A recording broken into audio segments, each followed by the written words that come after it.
Bismillah wassalatu wassalamu ala rasulillah wa ala alihi wa ashabihi ajma'in wa ba'd. Assalamualaikum warahmatullahi wabarakatuh. Nabanggit ng imam kanina, mashallah, napakagandang payo o kaya aral na makukuha natin doon sa khutbah na binahagi sa atin ng imam. Una, pinalalahanan niya tayo na magkaroon ng takot kay Allah subhanahu wa ta'ala. Alam natin, every Friday, every khutbah, nandyan na yung paalala sa lahat na manatiling magkaroon ng takwa kay Allah subhanahu wa ta'ala, takot kay Allah subhanahu wa ta'ala. So kanina sinabi ng imam, katakutan natin ng Allah subhanahu wa ta'ala kasi sinabi ng Allah subhanahu wa ta'ala, wattaqullaha la'allakum tuflihun. Inutusan tayo ng Allah subhanahu wa ta'ala na manatiling matakot sa Kanya. Paano natin bro? Katakutan natin ang Allah subhanahu wa ta'ala. Kapag ginawa natin yon, kinatakutan natin ang Allah subhanahu wa ta'ala o nananatili tayo sa taqwa Allah na tinatawag, sabi sa aya, la'allakum tuflihun. Sabi ng Allah subhanahu wa ta'ala, kapag nananatili kang mamuhay na merong takot sa Diyos, takot kay Allah subhanahu wa ta'ala, good news. Asahan mo na mapabilang ka sa mga muflihun. Mapabilang ka sa mga silang magtatagumpay. Di ba? Yun yung napakaganda doon. Isa sa napakagandang naghihintay o asahan ng tao na makamit niya kapag siya ay nananatiling may takot kay Allah subhanahu wa ta'ala ay yung mapabilang siya sa mga muflihun, yung mga silang magtatagumpay, makakaligtas, mapasa kanila ang kaligayahan sa kabilang buhay. Pangalawa, sabi ng Allah subhanahu wa ta'ala, wattaqullah la'allakum turhamun. Sa pamamagitan ng pagkaroon ng takot kay Allah subhanahu wa ta'ala o pananatili sa taqwa Allah, isa sa asahan ng tao o good news na asahan niyang makamit niya sa kabilang buhay, yung mapasakan niya yung rahman ng Allah subhanahu wa ta'ala. La'allakum turhamun. Dahil sa pagkakaroon ng takot kay Allah subhanahu wa ta'ala, taqwa Allah, good news, asahan natin na pagdating ng kabilang buhay, mapabilang tayo sa mga silang mapasa kanila yung awa, habag ng Allah subhanahu wa ta'ala. Dalawa na.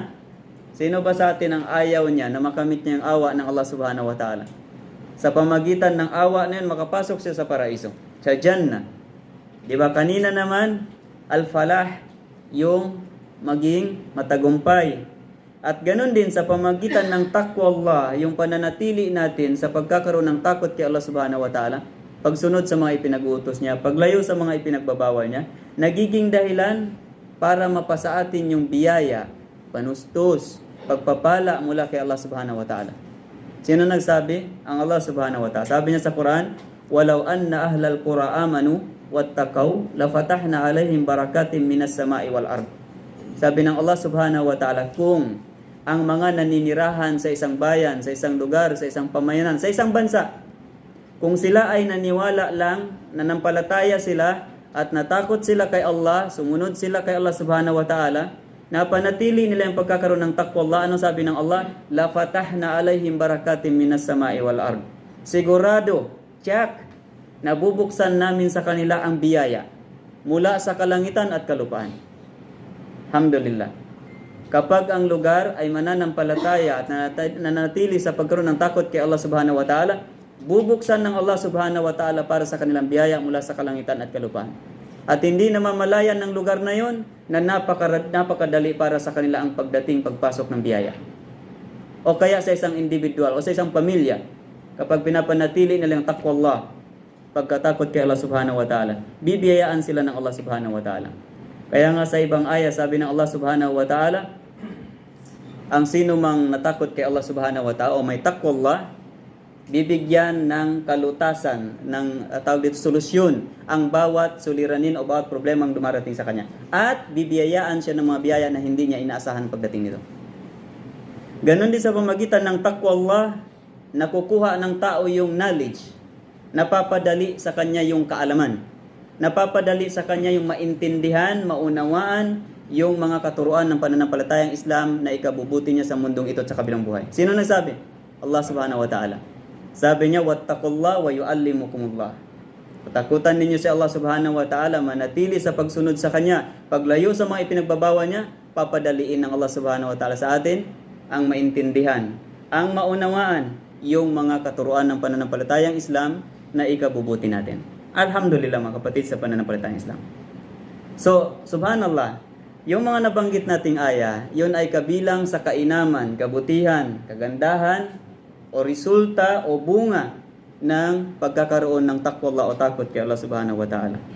Pagkatapos noon nabanggit ng imam sa kanyang sermon kanina, kung halimbawa ang isa sa atin bibigyan siya ng malawak na lupain, mataba yung lupa. Pagkatapos noon, inararo niya para ready na itong taniman ng mga kung ano mang itatanim niya doon. Pagkatapos noon, tumubo, di ba? Umusbong, tumubo, nagkaroon ng bunga. Pagkatapos noon, napakaganda ng bunga ng mga pananim niya. Then, hahayaan niya na lang para kumain doon ang mga hayop o kaya sabihin natin, kunin ng mga magnanakaw. So, masasabi natin na ang tao na ito ay parang niloko niya lang ang sarili niya o kaya dinaya niya yung sarili niya o pinahirapan yung sarili niya nang hindi man lang siya nakinabang doon sa saan? Sa tinanim niya, sa sakahan niya, sa lupain na kung saan hinanda niya. Kasi wala man lang bumalik sa sarili niya. So ang tao, nilikha tayo ng Allah subhanahu wa ta'ala mula sa lupa. At dito sa katawan natin, meron tayong bahagi ng katawan na kung saan dapat sobra-sobra nating alagaan, ingatan. Katulad ng pag-aalaga, pag-iingat doon sa pananim na kung saan palaging dinidiligan para manatiling malusog, mamuhay o kaya sabihin natin magkaroon ng bunga at iba pa. So sa katawan natin, nabanggit ng imam yung puso natin. Nangailangan siya palaging diligan, kailangan malusog, kailangan hindi sakitin. At nabanggit sa hadis ng Propeta Muhammad sallallahu alaihi wasallam na merong isang laman sa katawan natin na kapag ito ay malusog, maayos, magiging maayos din yung ilang bahagi, yung natitirang bahagi ng katawan natin.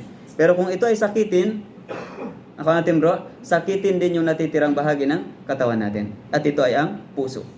At alhamdulillah, isa sa napakagandang ibada, pagsamba, na araw-araw nandiyan dyan, para gamitin natin para madiligan yung puso natin is yung pagsasala. Maya-maya, nasa trabaho ka man, o nandito ka sa bayan, nandun ka sa job site mo halimbawa, maya-maya maririnig mo, nag-aadan, di ba? Dohor, maya-maya nag-aadan. Then maya-maya, asar na naman, nag-aadan na naman. Maya-maya, Maghrib, Isya, nag-aadan na naman. Maya-maya, pagkagising mo madaling araw, nag-aadan na naman. Bakit? Pinapaalala sa'yo na yung sala ay pumasok ng oras nito. At isa ito sa pinakamainam na gawaing pagsamba, ibada, para maging malusog yung puso ng tao pag pinahalagahan niya ito. Ang sala, mga kapatid sa pananampalatayang Islam, nung narinig natin yung adan, Allahu Akbar, si Allah ang pinakadakila. Di ba? Maya-maya, asyhadu an la ilaha illallah. Si Allah lang karapat dapat sambahin. Na kung saan, kabilang sa pagsamba kay Allah, yung sala na kung saan tinatawag ka ng muaddin. Halika, magsala ka. Di ba?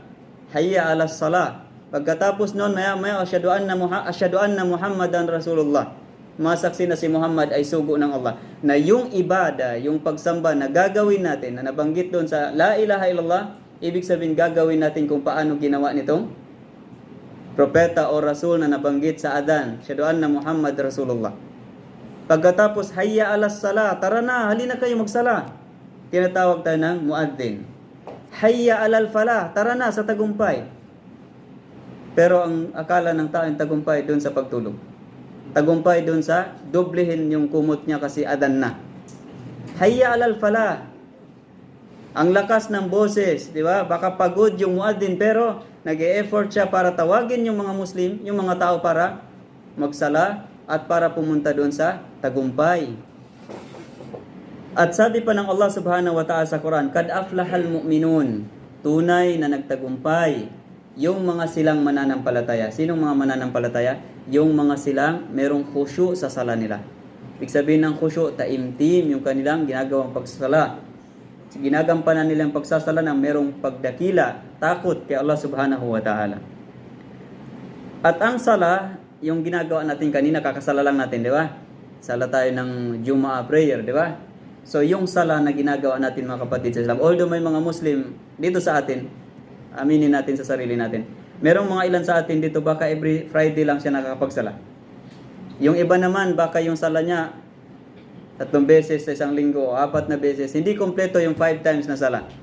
Yung iba naman, alhamdulillah, nagsusumikap para makapagsala ng 5 beses sa isang araw sa gabi. Yung iba naman, alhamdulillah, talagang nananatili na siya doon sa pagsasala. At nalulungkot, di ba? Nanghihinayang kapag merong sala na nakaligtaan niya. O kaya lumampas yung oras nito na hindi pa siya nakapagsala. Pero paano yung mga Muslim na kung saan may problema pa sila sa pagsasala? Tandaan niyo yung sala na ginawa natin mga kapatid sa pananampalatayang Islam, yung sala kanina at iba pang sala, ito yung sala na kung saan gawain na ang Propeta Muhammad sallallahu alaihi wasallam. Babawian na lang siya ng buhay bago pumanaw, yun yung lumabas sa bibig niya. As-sala, as-sala. Sabi niya sa mga sahaba, mga nakakarinig sa paligid niya, nandun sa paligid niya, ang sala, ang sala, ang sala. Ganon siya kahalaga. Sa huling sandali ng kanyang buhay, pinaalala sa mga Muslim. At ibig sabihin nito ay paalala rin sa atin na ang sala. Nakuha natin mga kapatid sa pananampalatayang Islam, yung sala na ginagawa natin mga kapatid sa pananampalataya, ito yung gawaing unang titingnan sa kabilang buhay. Pagdating ng araw ng muling pagkabuhay, bubuhayin tayo muli sa araw ng paghuhukom. Titingnan, nandyan nakalista yung mga gawaing pagsamba, mga gawaing inobliga sa atin. At ang unang titingnan, pananagutin tayo dito yung sala, yung pagdarasal.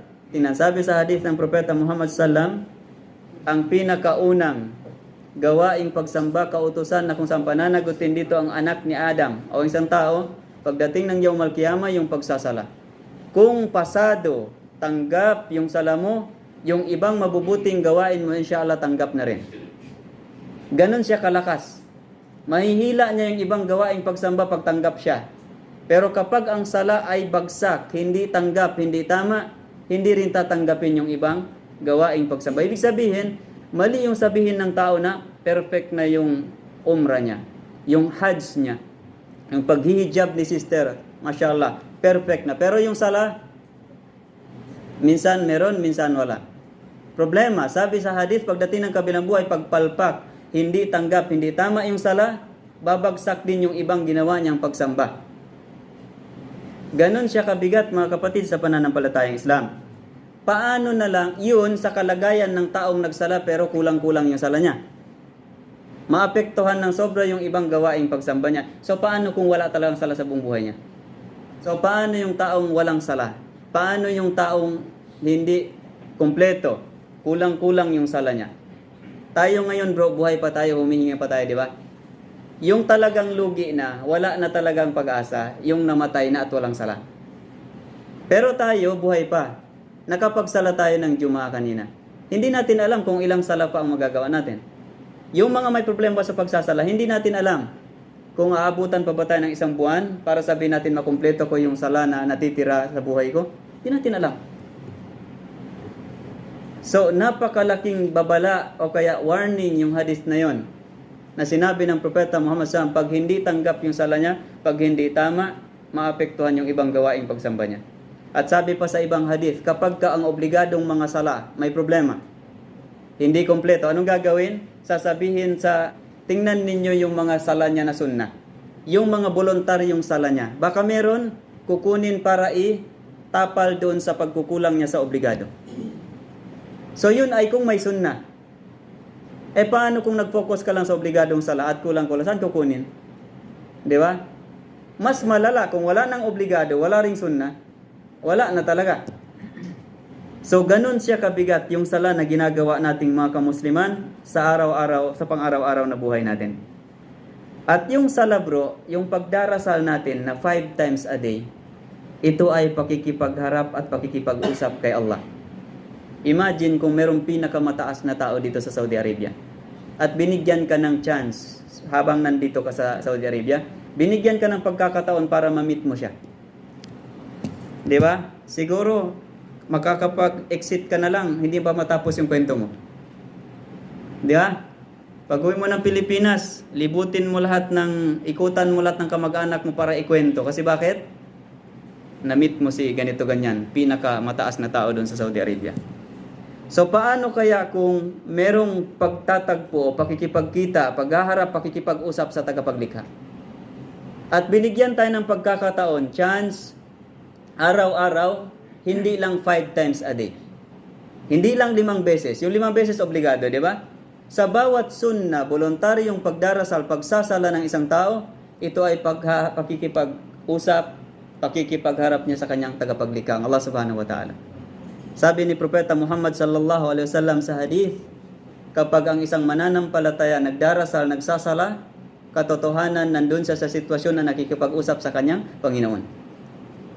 Kaya naman tingnan ninyo bro, pag pumasok tayo sa sala, cellphone, naka-silent, di ba? Yung iba iniiwan sa kwarto. Bakit? Kasi hindi yun oras para sasagot ako ng tawag.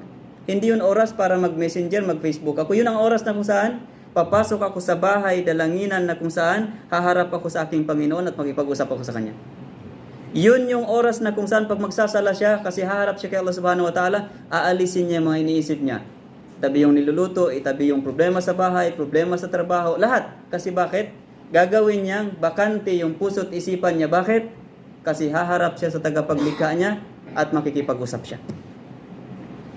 Kaya naman bago ka pupunta sa sala, anong mga ginagawa? Marami, di ba? Nandyan na yung paglilinis, nagwuwudu, nagtatahara.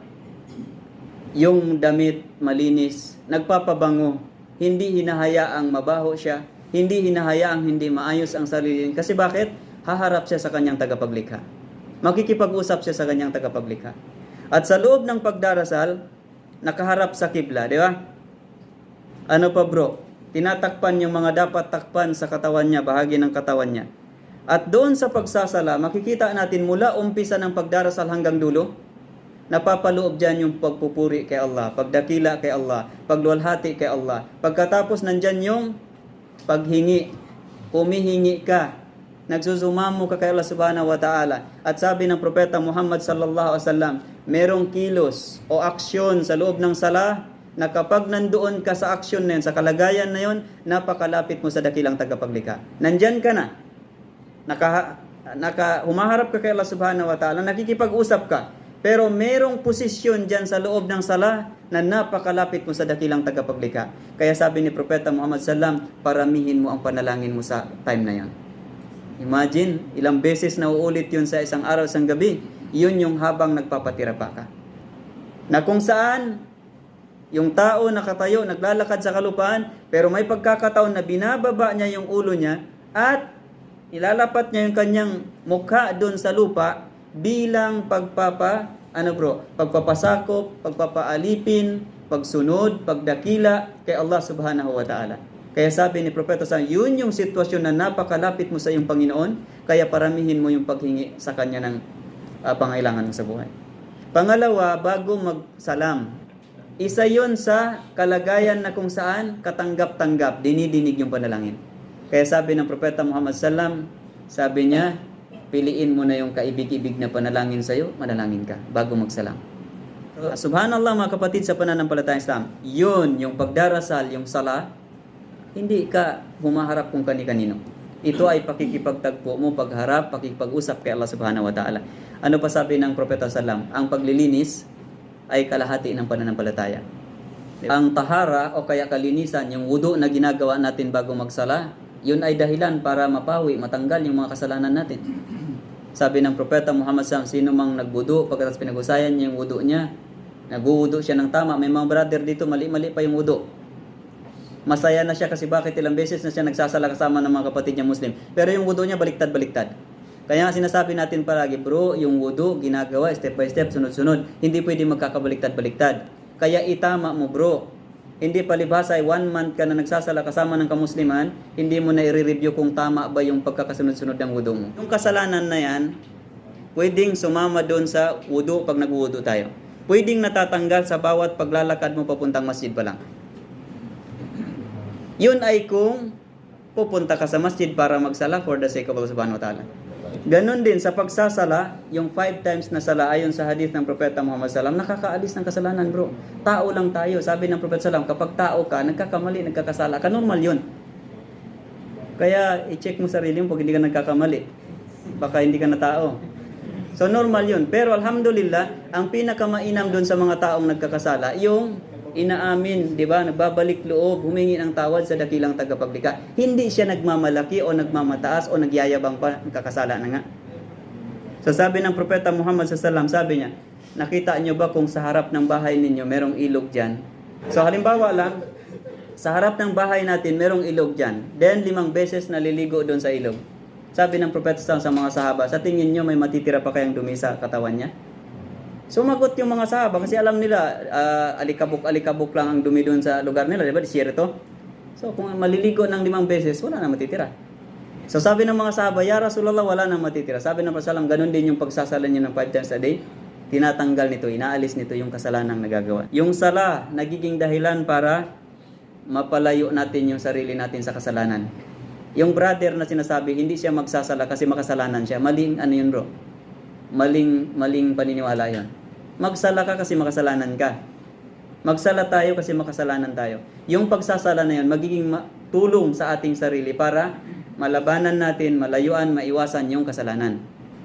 Nakuha natin bro? Kasi yung sala, tutulungan kanya para maalala ang kabilang buhay. Para maalala ang pagharap kay Allah subhanahu wa ta'ala sa kabilang buhay.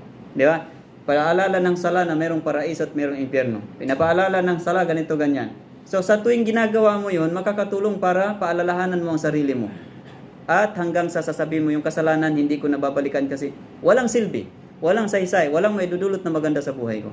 So sabi sa Quran, ang sala ay nagpapalayo sa tao, pumipigil sa tao sa paggawa ng kasalanan o kahalayan. Ang sala mga kapatid sa pananampalatayang Islam, ito ay liwanag. Hindi lang liwanag dito sa mundo, kundi liwanag pati sa kabilang buhay.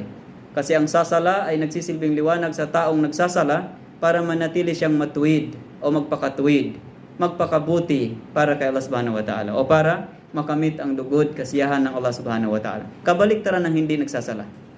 Madilim at hindi nakikita yung gabay, hindi nakikita yung tama, hindi nakikita kung ano yung bagay na mabuti para sa kanya o kaya kapakipakinabang sa kanya. So alhamdulillah mga kapatid sa Islam, napakagandang khutbah, sermon